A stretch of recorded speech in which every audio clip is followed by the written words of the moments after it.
So, good afternoon, 11th class. We are on chapter number 5 of geography, which is natural vegetation.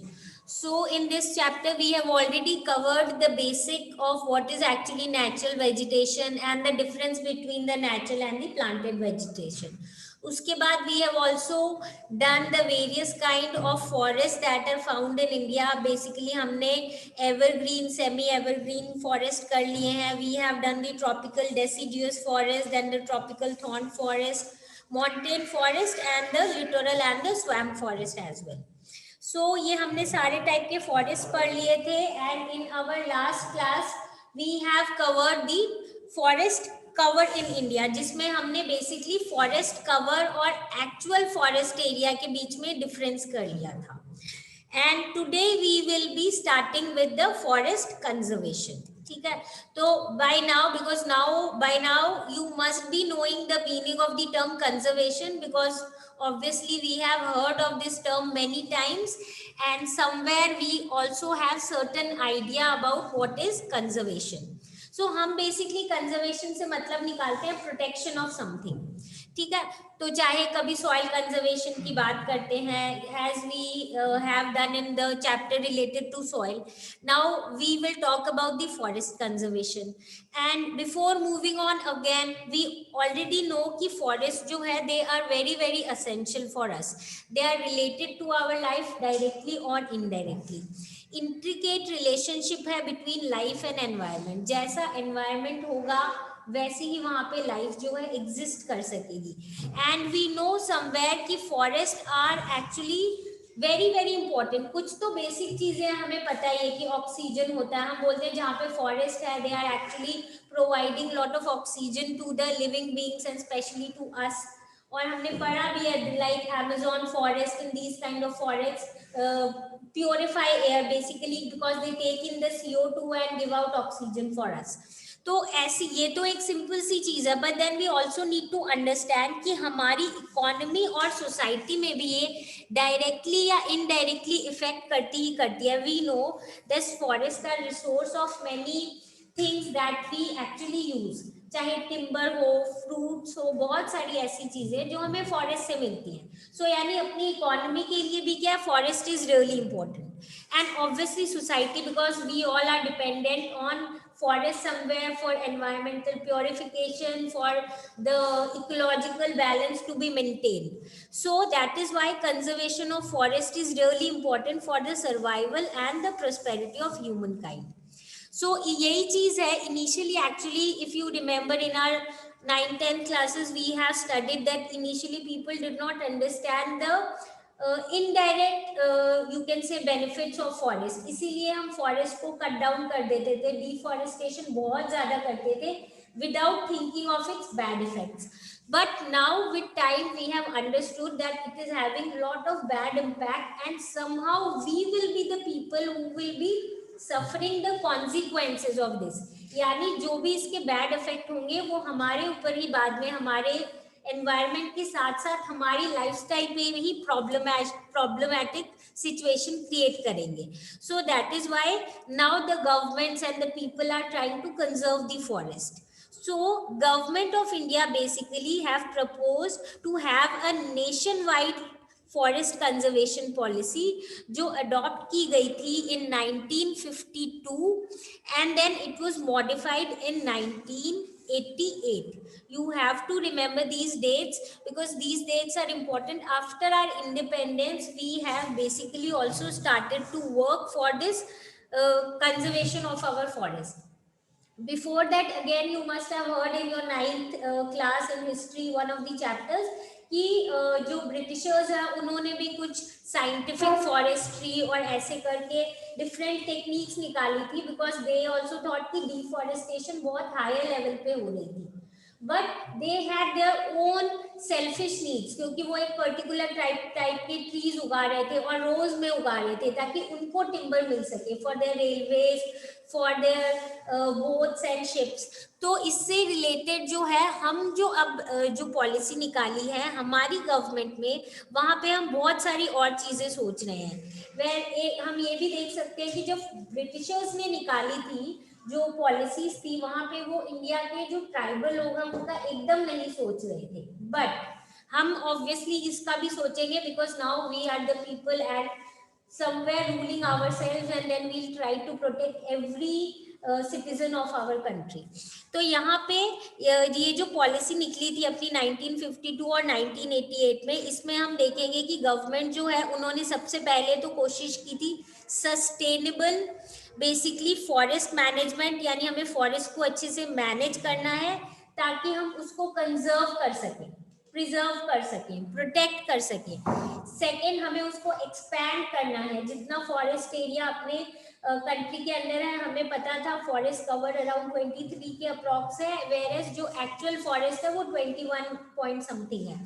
So that means कि जो अपना जो forest area है उसको भी हमें एक्सपैंड करना है, and along with that we have to look into that the local people जो है उनकी needs भी fulfill हो, but then we also have to take care कि वो लोग forest को over exploit ना करें। So relating to this, जो अपनी ये पॉलिसी और ये जो गवर्नमेंट ने फॉरेस्ट कंजर्वेशन पॉलिसी निकाली थी 1952 और जिसको फिर फाइनली मॉडिफाई किया था इन 1988, इसमें कुछ प्रोविजंस दिए हुए हैं, basically 7 provisions which we will be going through and they are very simple to understand. The first one will be obviously हमें पता है कि 33% जो है फॉरेस्ट कवर जरूरी होता है हर कंट्री में इकोलॉजिकल बैलेंस मेंटेन करने के लिए। तो फर्स्ट पॉइंट है कि हमें 33% हमारे जोग्राफिकल एरिया फॉरेस्ट होना चाहिए।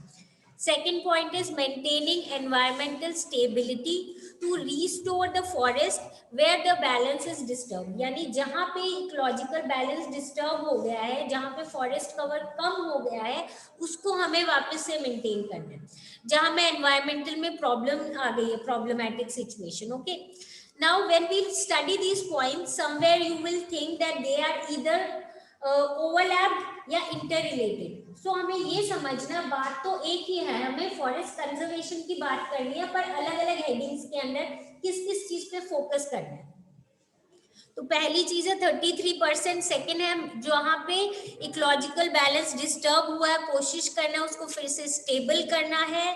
जो हमारी कंट्री की नेचुरल हेरिटेज है, बायोलॉजिकल डाइवर्सिटी है और जेनेटिक पूल है, उसको मेंटेन करना है, कंजर्व करना है, चाहे वो वाइल्ड लाइफ हो, चाहे वो हमारी नेचुरल वेजिटेशन हो, जो हमारी कुछ ऐसी चीजें जो हमारी सिर्फ इंडिया में होती है, जो एंडेमिक टाइप के वेजिटेशन है, उनको हमें मेंटेन करना है कि वो कहीं एक्सटिंक्ट ना हो जाए। ठीक है, then along with this the fourth one is soil erosion, हमें चेक करना है। हमें पता है कि अगर हम सॉइल इरोजन की को रोकेंगे तो ऑब्वियसली क्या होगा, लैंड का भी इंप्रूवमेंट होगा एंड समवेयर वेजिटेशन भी इंक्रीज होगी।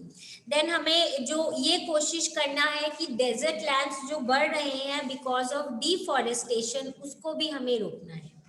देन हमें again we have to try कि फ्लड्स और ड्राउट्स की कंडीशन जो है वो रिड्यूस हो, और वो समवेयर तभी होंगे जब हम एफॉरेस्टेशन पे फोकस करेंगे, क्योंकि ट्रीज वगैरह होंगे, they will absorb more of water, तो ऑब्वियसली ड्राउट की कंडीशंस भी कम होगी एंड फ्लड भी रिड्यूस हो जाएगा। Fifth is increasing the forest cover through social forestry and afforestation on degraded land. Now social forestry जो है वो नेक्स्ट टॉपिक है जो हम डिटेल में पढ़ेंगे। स्टिल बेसिकली यहाँ पे यही है, ज्यादा ट्रीज उगाना एंड कॉमन लोगों को उसके लिए मोटिवेट करना। And then afforestation is planting of more and more trees. कौन से लैंड पे, जो ऑलरेडी डिग्रेडेड लैंड है, जो खराब लैंड है, ताकि उनकी न्यूट्रिशनल वैल्यू क्या हो, वापस से रिटेन हो और वहां पे सॉइल इरोजन ना हो। Then increasing the productivity of forest to make timber, fuel, fodder, food available to the rural population who are dependent on forest and encourage the substitution of wood.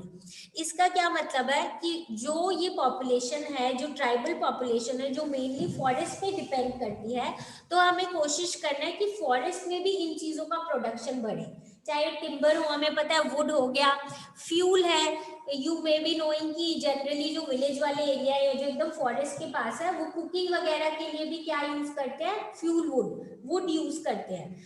तो उसके लिए ठीक है प्रोड्यूस हो, इसके हो तो हम कोशिश करेंगे रिड्यूस करने की, कि वुड का कोई सब्स्टिट्यूट लाओ, क्योंकि वुड जो है वो बहुत इंपॉर्टेंट है, और अगर वुड कटिंग होती है समवेयर पूरे पेड़ की तो डिफॉरेस्टेशन से रिलेटेड ही हो जाएगा।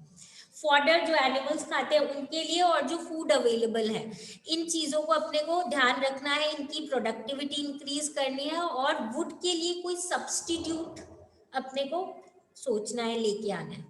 देन क्रिएटिंग, बेसिकली अगर हम सब्सटीट्यूशन ऑफ वुड की बात करें, जैसे अभी भी ट्राई हो रहा है कि अगर एकदम स्मॉलर एरियाज में भी, एकदम इंटीरियर एरियाज में भी हम ये गैस और इन सब की फैसिलिटीज प्रोवाइड कर दें, तो ऑब्वियसली क्या होगा, वुड का कटिंग डाउन कम हो जाएगा, एंड वुड का एज अ फ्यूल वुड जो यूज है वो कम हो जाएगा। Then creating of a massive people's movement involving women to encourage planting of trees, stop felling of trees, and thus reduce the pressure on existing forest. यानी जो भी हम policies कर रहे हैं उसमें लोगों को इन्वॉल्व करना है, और लोगों में स्पेशली किसको, विमेन को, क्योंकि वो ही ज्यादातर है जो बेसिकली ये फॉरेस्ट कटिंग या वहां से कलेक्ट करने जाते हैं, तो उनको ये चीज हमें समझानी कि हमें ट्रीज को प्लांट करना है, हमें जो ट्रीज ज्यादा कट रहे हैं उनका रिडक्शन करना है, और जो फॉरेस्ट है उनके ऊपर जो हम हर चीज का प्रेशर डाल रहे हैं सारी चीजों का, वो वाली फैसिलिटीज भी कम करनी है। And we also know there are few movements in which somewhere people are working hard to stop deforestation, as you must have heard about the Chipko movement and all. Okay, so इससे हमें ये चीजें समझ आ गई है कि government terms में what all is happening regarding the forest conservation. So now we move on to the small box that is given on your page number 62, which is forest and wildlife. Now in sorry forest and life, इसमें basically क्या दिया हुआ है, इसमें दिया हुआ है कि ट्राइबल पीपल जो है वो अपनी डेली नीड्स के लिए फॉरेस्ट पे डिपेंड करते हैं, चाहे वो हनी हो, चाहे वो वुड हो, चाहे वो फूड आइटम्स हो, कोई भी चीज हो। तो ये जो ट्राइबल लोग हैं इनके लिए बहुत जरूरी है forest, and it is commonly believe that tribal communities जो है वो फॉरेस्ट के साथ बहुत मिलजुल के जैसे रहते हैं, कुछ नेगेटिव उस पर इम्पैक्ट नहीं करते हैं। And then finally, we will see that out of total 593 districts, 188 have been identified as tribal districts. यानी मेनली कितने एरिया पे ट्राइबल लोग रहते हैं। ओके, एंड समवेयर हमें पता है ये totally they are dependent on forest, but they do not have negative impact on forest. Now इसमें हम ये भी देख सकते हैं, if you want to study the data more, basically the tribal districts account for about 59.61% of total forest cover of the country. यानी इतना percent जो है टोटल फॉरेस्ट कवर में ट्राइबल लोग रहते हैं। देन जोग्राफिकल एरिया के हिसाब से देखें तो 188 ट्राइबल डिस्ट्रिक्ट जो है they form only 33.6% of total geographical area of our country. Now इससे अपने को बस बेसिकली पता चलता है कि ट्राइबल डिस्ट्रिक्ट जो है वो कितना फॉरेस्ट पे डिपेंडेंट है। Now there is small paragraph given in this box itself, and here we need to understand कि अपने जिस तरीके से लोगों को देखते हैं ट्राइबल लोगों को कि these are basically minor forest produce collectors, ऐसे नहीं देखना चाहिए हमें, because from centuries these tribal people and forest are somewhere interlinked, आपस में इंटर रिलेटेड है। बहुत सारी ऐसी चीजें हैं जो ये ट्राइबल पीपल को पता होंगी और हमें नहीं पता, तो इनको वहां से माइनर ऐसे लोग जो वहां से चीजें कलेक्ट करते हैं उसकी जगह हमें उनको ऐसे देखना चाहिए as the people who basically somewhere will conserve the forest, and they should be basically made growers of minor forest, क्योंकि वो जो है उसके समवेयर उसके और इम्प्रूवमेंट में या उसका जो परसेंटेज है उस एरिया में बढ़ाने में ज्यादा हेल्पफुल हो सकते हैं, क्योंकि they have more practical knowledge than the other people. Okay, because they have been living there since centuries ago, they and their ancestors and all. तो basically tribal people और forest को आपस में connected रखना चाहिए, and along with this connection we also have to see कि ये जो tribal people है इनको हमें encourage करना चाहिए कि forest conservation जरूरी है, because your life also depends on the forest. Okay, now with this we come on to our next topic, of as I said about forest, जो ये सोशल फॉरेस्ट्री है जो हम अभी डिटेल में करेंगे, which have the name has occurred in 2-3 slides before this. So जो forest conservation policy है जो हमारी, उसको कुछ उसके लिए कुछ स्टेप्स इनिशिएट किए गए हैं. तो फॉरेस्ट बेसिकली सोशल फॉरेस्ट्री होती क्या है? Management and protection of forest and afforestation, यानी प्लांट्स उगाना. कहाँ पे? बैरन लैंड्स पे. बैरन लैंड जहाँ पे कोई कल्टीवेशन, कोई ग्रोथ नहीं हो रही है, कोई वेजिटेशन नहीं है, एकदम लैंड खाली पड़ा है. ठीक है, जैसे बंजर जमीन जैसे जो बोलते हैं. और ये हम इसीलिए कर रहे हैं बेसिकली क्योंकि हमें एनवायरनमेंट की प्रोटेक्शन करनी है और हमें सोशल और रूरल डेवलपमेंट पे भी फोकस करना है. और अगर सोशल फॉरेस्ट्री होगी तो ये सारी चीजें हो जाएंगी डायरेक्टली इनडायरेक्टली. क्या क्या होगी?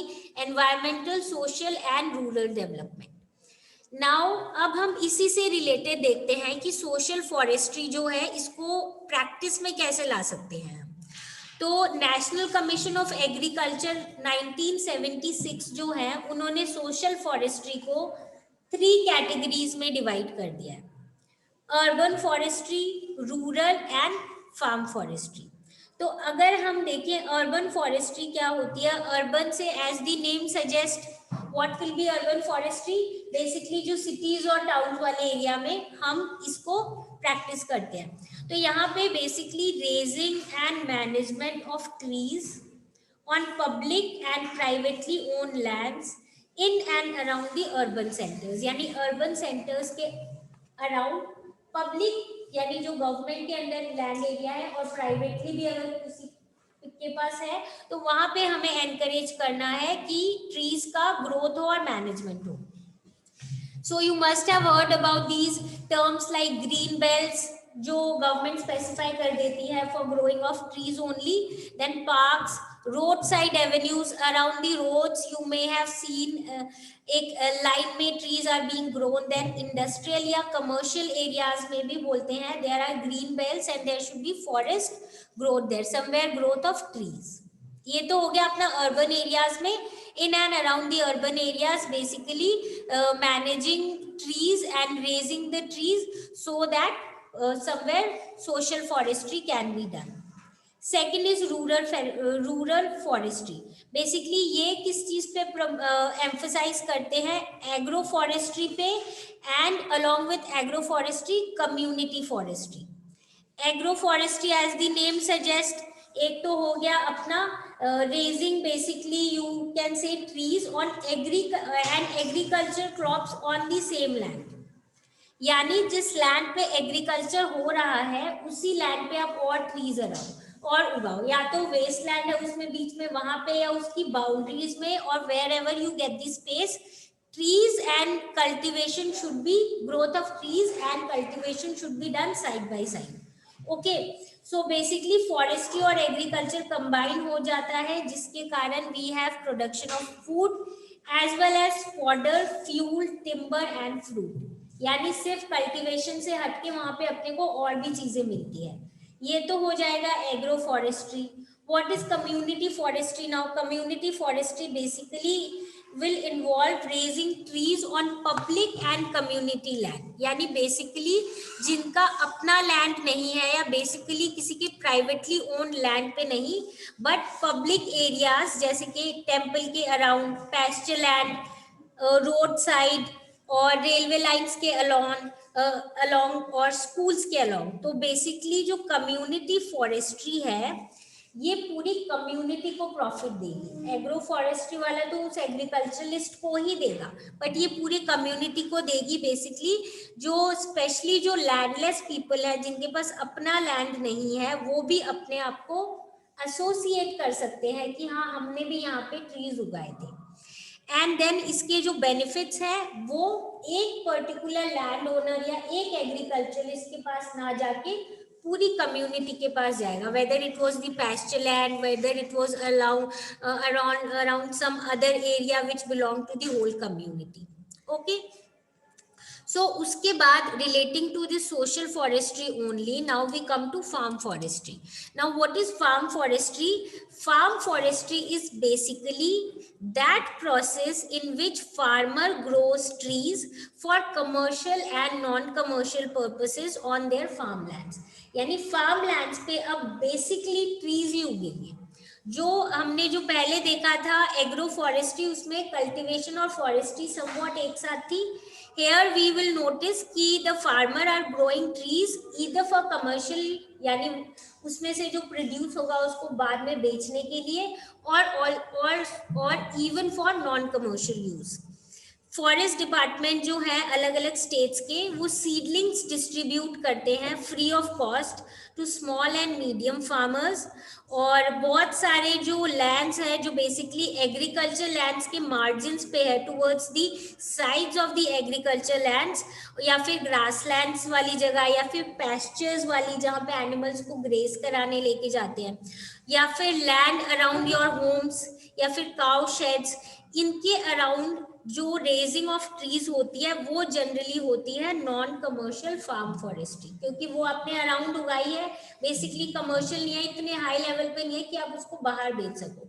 और अगर आपने पूरे फार्म पे कमर्शियल पॉइंट ऑफ व्यू से किया मार्केट में बेचने के लिए, तो वो हो जाएगी कमर्शियल फार्म फॉरेस्ट्री. यानी farm forestry two types, commercial and non commercial. Commercial जब लार्ज स्केल पे ग्रो किया है for selling in a market, and non commercial में जब आप घर के अराउंड या स्कूल के अराउंड पैस्चर लैंड में या maybe around some grass land grow कर रहे हो, तो वो हो जाएगी अपनी नॉन कमर्शियल फार्म फॉरेस्ट्री. और जनरली ये जो फॉरेस्ट डिपार्टमेंट वाले हैं ये फ्री में सीडलिंग देते हैं ट्रीज की to the small and medium farmers so that non-commercial also can be done. Okay, so with this we complete the natural vegetation topic. और जो इस chapter का अपना next part है wildlife, that is what we will be doing in our next class. तो basically wildlife में हम ये देखेंगे कि इंडिया में कितनी वैरायटी होती है. देन हम देखेंगे उनको कंजर्व करने के लिए क्या बायो रिजर्व्स क्या है, नेचुरल हैबिटेशन कैसे, नेशनल पार्क्स क्या होते हैं, what are the major differences, और क्या क्या स्टेप्स जो गवर्नमेंट ने लिए हैं to basically preserve the wild life also in India. Okay, so this is what we'll be doing in our next class.